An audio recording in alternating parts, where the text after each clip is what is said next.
You're now in Tanzania. How are you settling in there? And have you started learning some Swahili words? Well, well, Tanzania is it's a good country. It's a very nice country, and where I'm based is actually near the beach, where it's Wow. not that hot. It's not hot in terms of the weather. So really, it's a bit difficult. I don't want to lie. I know the basics like your mambo when you say hello.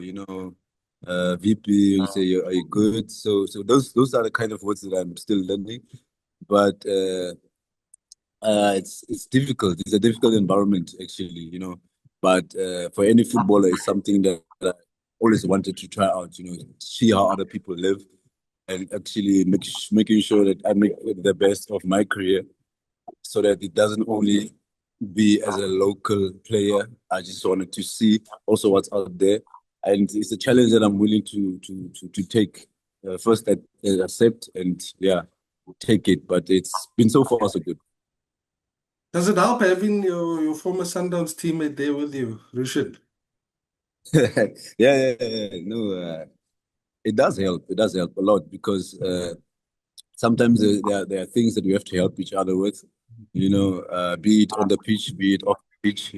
I know we played two different positions, but the mentality that we had at Sundowns that they taught us, is that the winning mentality.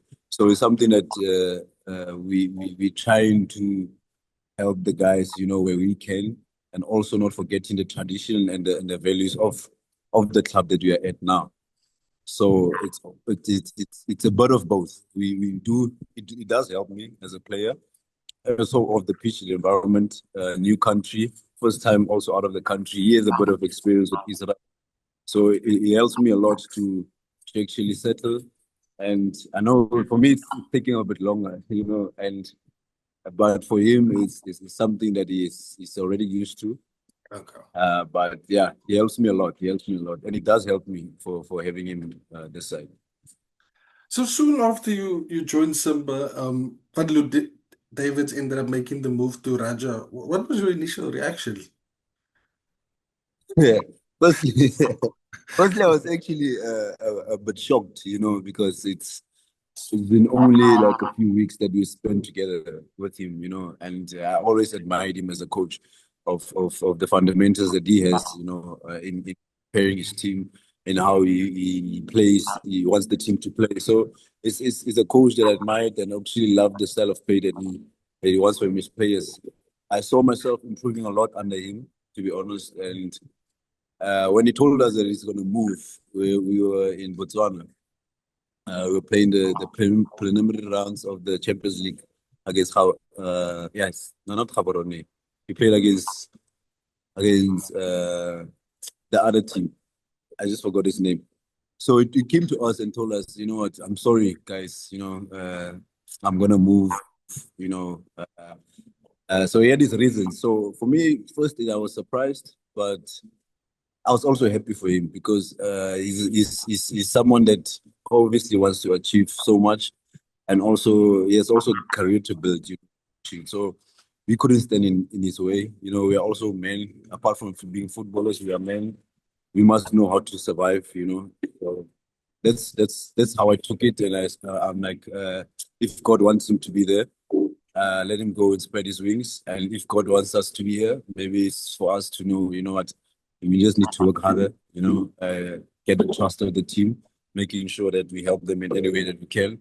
And we're already here, so it's a good opportunity for us. So yeah, I was surprised, but very happy for him. I want to just go back in time with you. You're 29 now, you're experienced player. But I want to go back in time to when you fell out with the MDC coach at Bloemfontein Celtic and told him, if I don't play, I'm gonna be angry. And then Max had to step in. Looking back, would you change anything about the way you reacted back then? No, I wouldn't.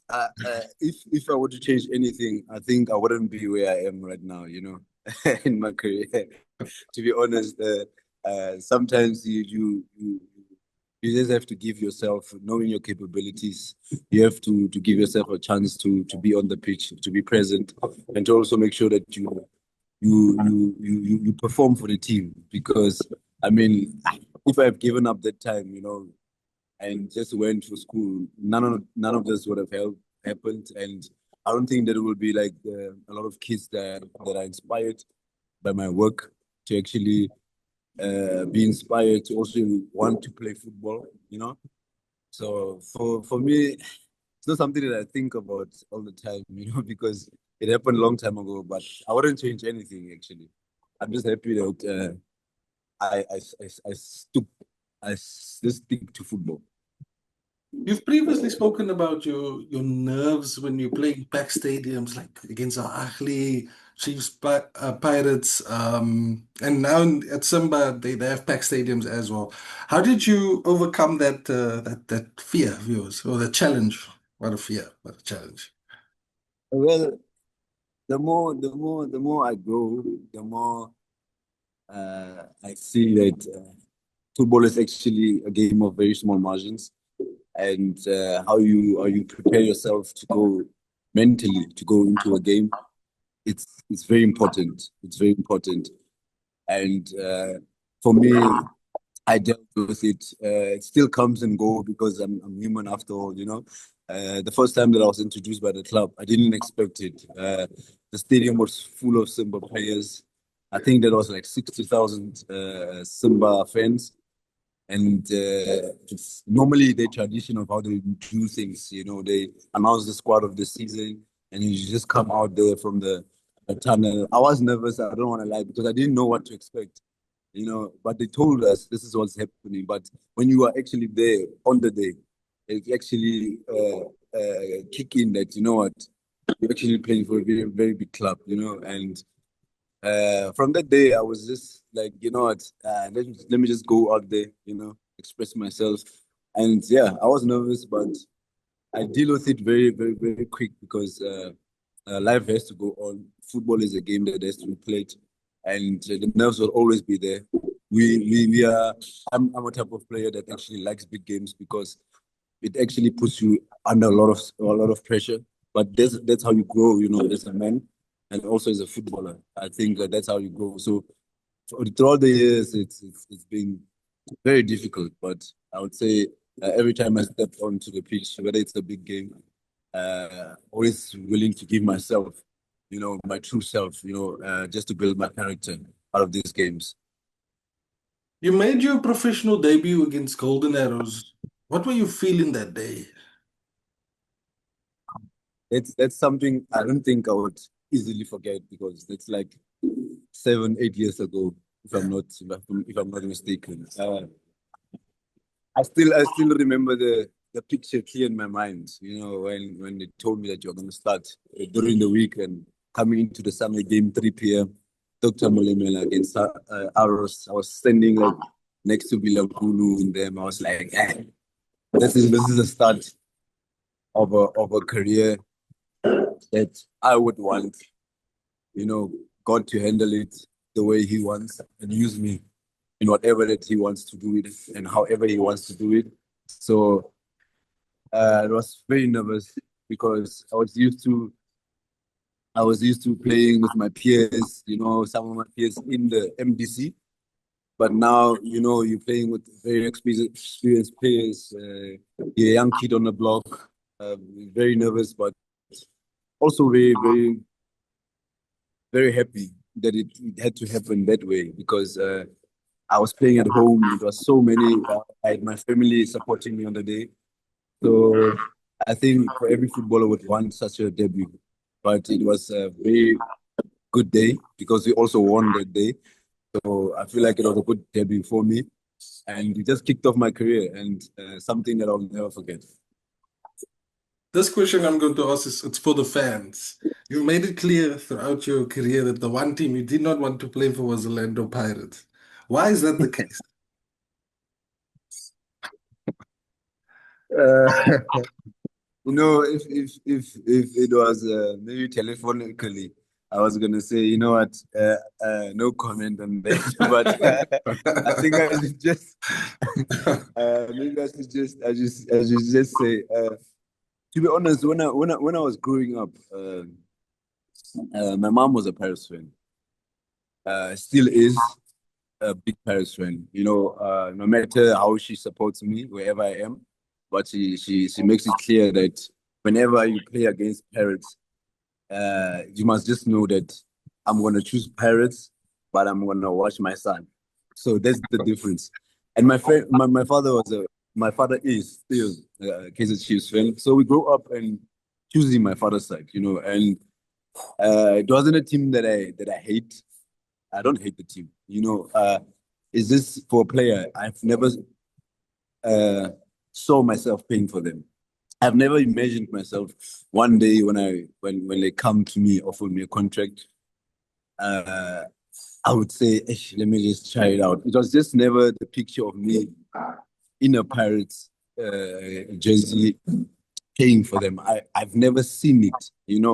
So many fans actually took it as if I said, I'll never pay for them.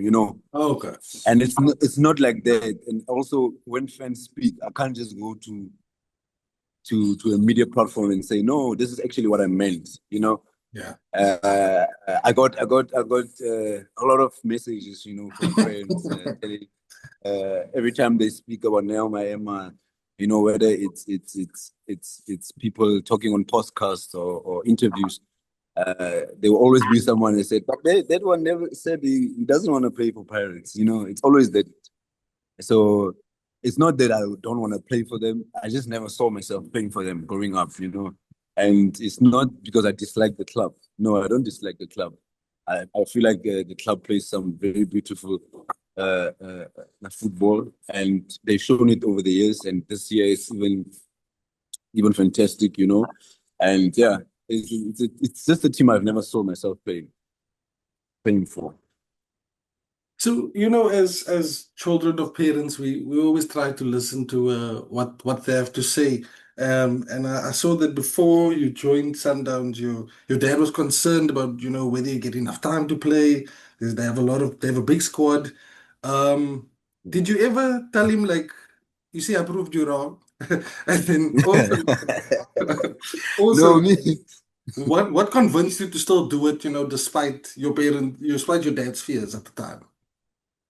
I think more uh, moreover it's I'm a person that likes to challenge myself, not because of there's a challenge in front of me, but always trying to learn new things, whether it's outside football as a man or as a boy as I was at that time, or as a footballer coming into the ranks and getting offers, getting some things that they were so foreign to me, getting a lot of offers from teams and stuff. So my dad was always close to me.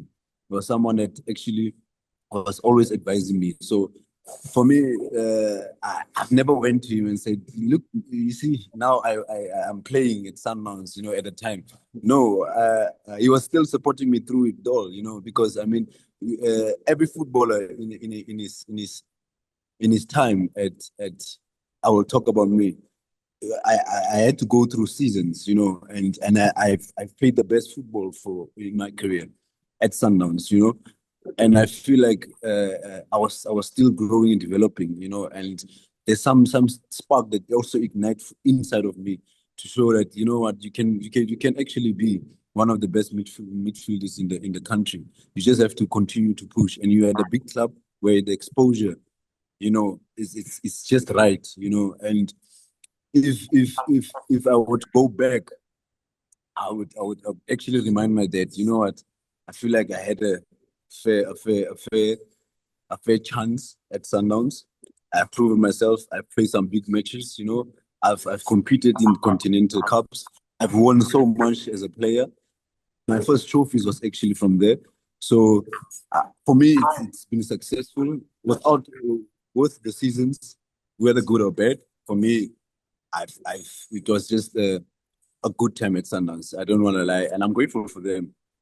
And yeah, it wasn't so much difficult for me to actually not shed a tear, but it was as a man you don't cry. But yeah, it was a good time at Sundowns. Speaking about Sundowns, how did your exit take place? Did you initiate the conversation? Was it a mutual decision? Your exit from the club? To be honest, I thought about it. I started to think about it when Coach Rulani was still at the club. I think it's 23-24 season. Yeah, that season. I started to think. So when you're a man, I don't think when it comes to big decisions, you take them just like that, because I could see that, I'm not playing as much and it does not help my career. At the big club, I feel like you have to play. And if you don't play, I mean, you accept the situation. You try to prove yourself, everyday training, and every time you get a chance, you make sure that you apply yourself accordingly. So that's what I did. That's what I feel like I was doing. So, and also the injuries doesn't make it easier for you. Sometimes I will get injured and then it takes me back when I was just getting back, my groove back, started to play some football. So I thought about it when Coach Rulani was still there. And it took me a whole year to actually, you know what, let me just go for another year, which was last season. Yeah. And I went to the club management and told them, you know what, uh, I feel like my time is up. That's what I feel. I respect that you guys still need me, or you guys say that you need me, but I feel like my time is up. And when one's time is up, the best thing you could do is to leave on good grounds.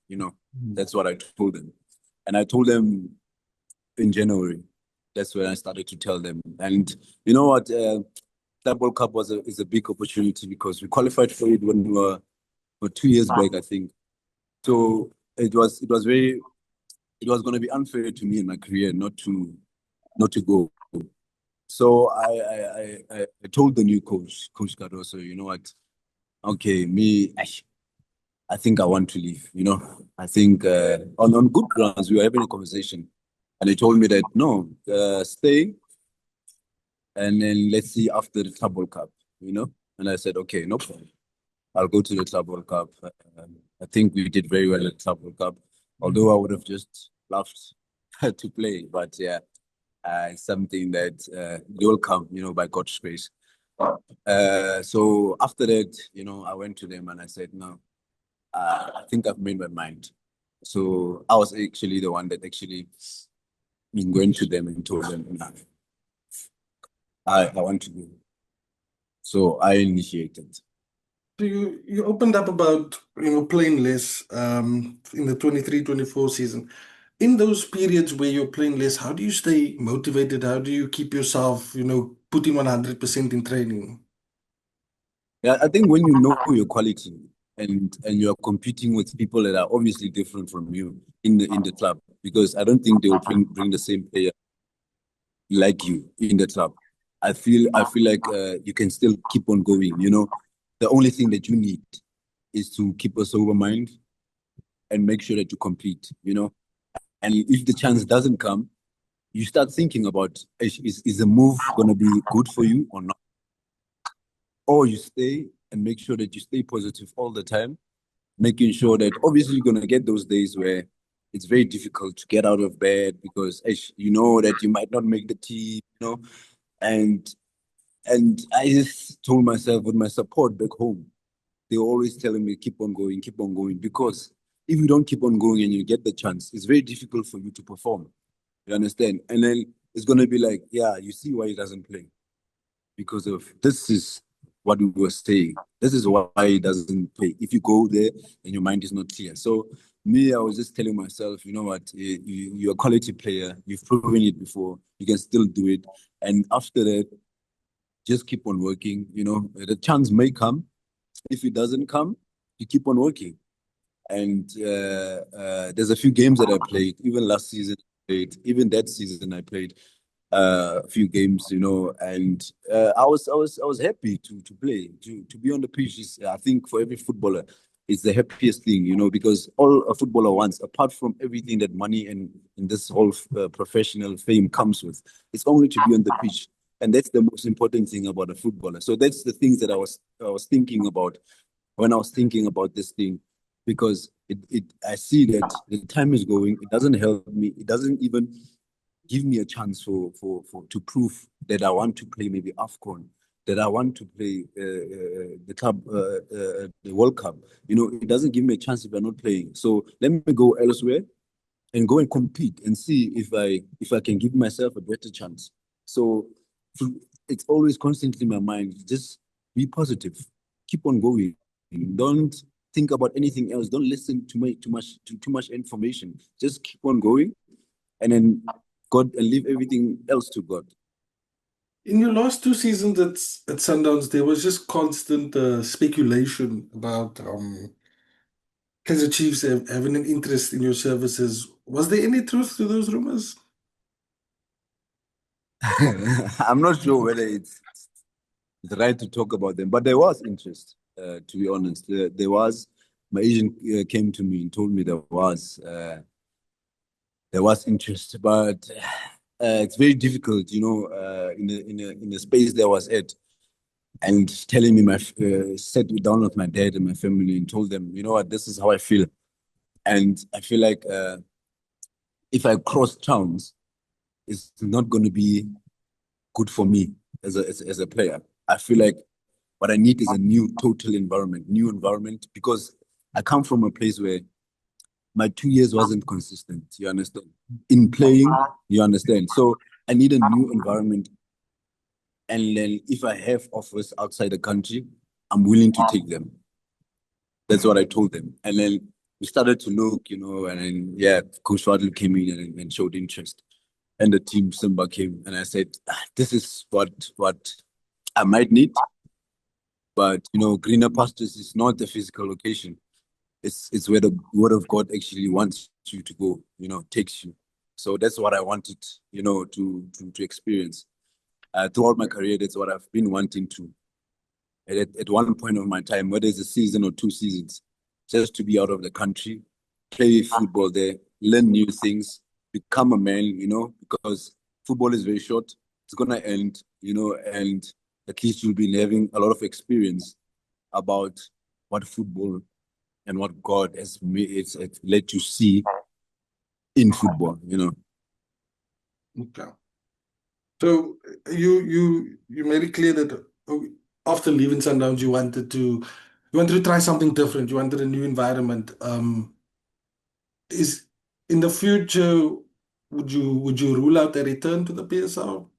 Obviously, you know it's Simba, but maybe in 2 years' time, 3 years' time, would you rule out a return? No, no, no, of course not. No, I feel like I know, no, I wouldn't. The PSL is like home, you know. The country is like home. It's competitive. It's nice, you know, and I will never rule it out. I still want to come back and play, but for now, I'm just concentrating on where I am and making sure that I give the best for the club there. You left Sundowns with numerous trophies. What more does Neo Maema want to achieve? Well, my ultimate was to play the World Cup, and I still feel like it's in reach. I feel like it's a huge opportunity. Take part in it. It's big. You know, I've won a lot of trophies. You know, but I think there's never a time where football says this is enough trophies. You always wanna win everything, especially with the opportunity that you get to play. And wherever that you are, you always want to win the thing. So the mentality hasn't changed. I still want to win. I'm still hungry, and I never become familiar with the feeling of winning, because of each time that you win, it's a whole different thing in your mind, because it comes with a beautiful feeling, and that's just the love of the game, you know. And yeah, that's what I still want to achieve: to win titles, you know, win cups, and yeah, we'll just see what God has for us in the future. You mentioned that you want to, you still eye what I playing in the World Cup. Have you ever had a conversation with Hugo Bruce? Surprisingly, no, I haven't. I haven't actually. I think the time that I was at my best, when I was still at Sundowns, there was a lot of speculations, about why the coach doesn't call me up, and I think he made it clear. And that's one thing that I love about our national team coach is that he's loyal to the players that he started with, and he shows that he's still willing to open a door for any chance for other players because it shows that uh, with our results and how we qualified for the World Cup and how we playing every edition of the AFCON, it shows that the consistency that he has brought into the national team and the players that he has as a core, you can see that it's work that didn't start only this year or last year. Is the work that started as soon as he arrived in the country, and that's one thing that I admire about him as a coach because he gets the best out of players. You can see a player playing in the clubs, and you can see them playing in the national team, and how consistently they can keep their form, and performing for us as a country.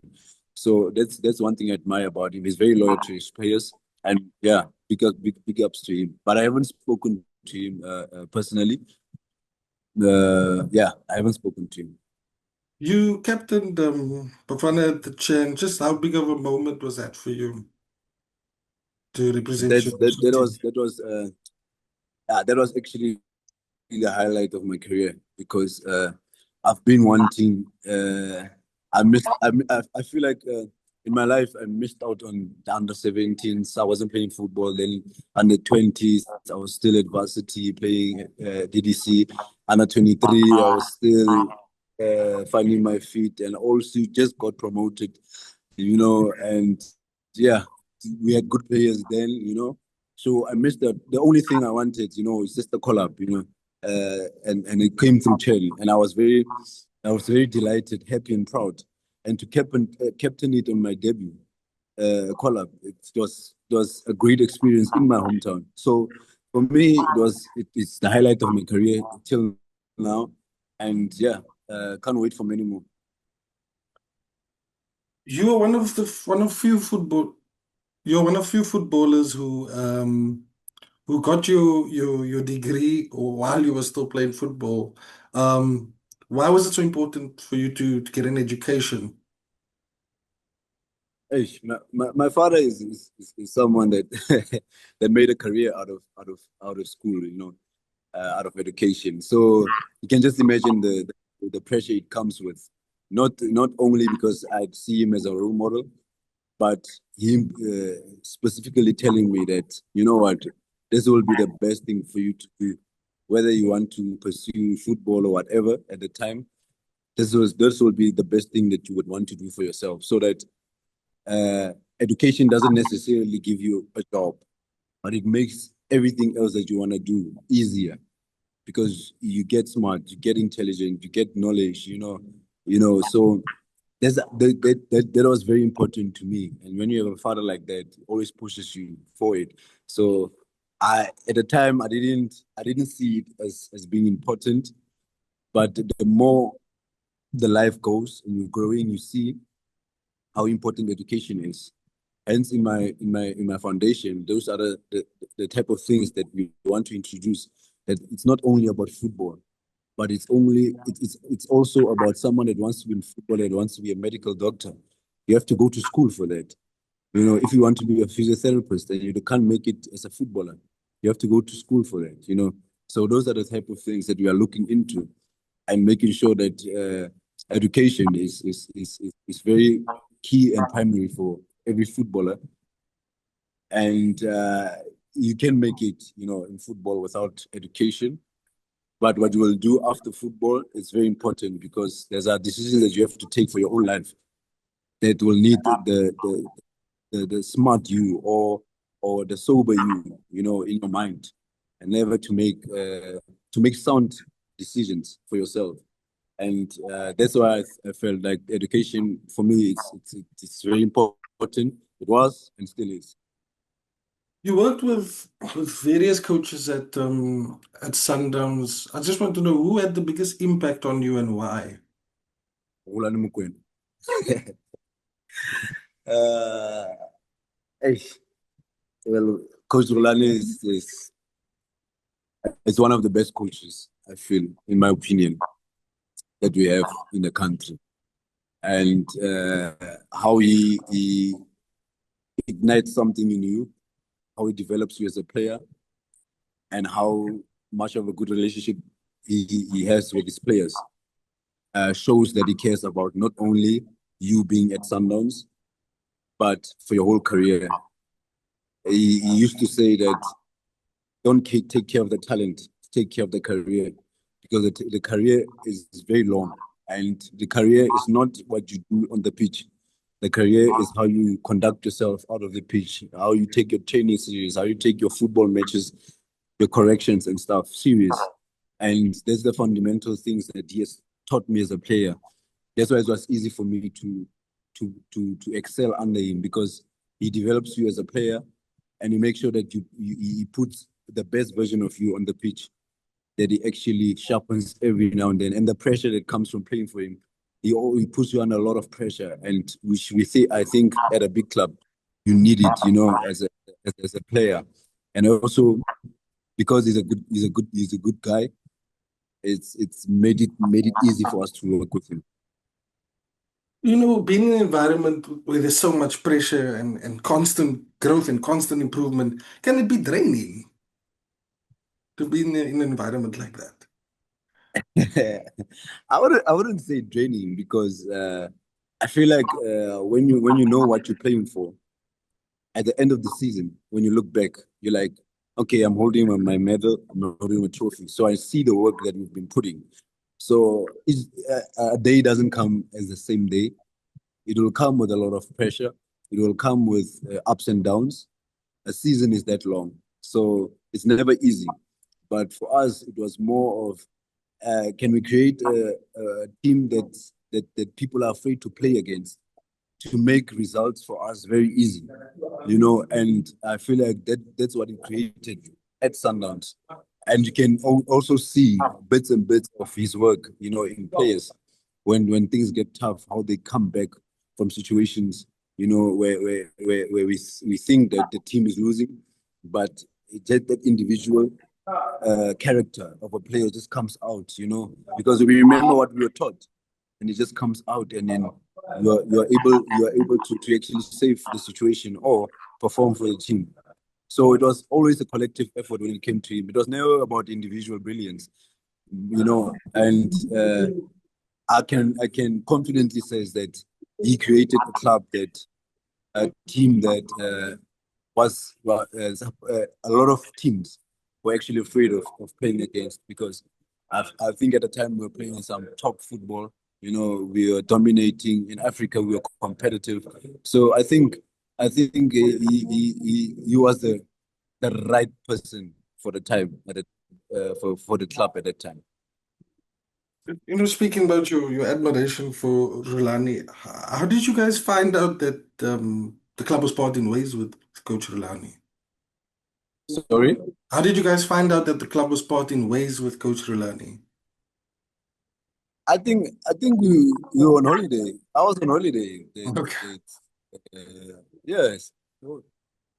No, it was off season. Yeah, but it Yeah. was off season. So I was home. I think I was home, and then I just saw the post. So there was nothing. There was no rumors about it before that, and we Yeah. just saw a post on the team's page, and we were like, okay, it's happening. So yeah, so it happened, and like I said, we didn't know the details of him departing, but it hurt a lot, because we knew what kind of impact he had on all of us.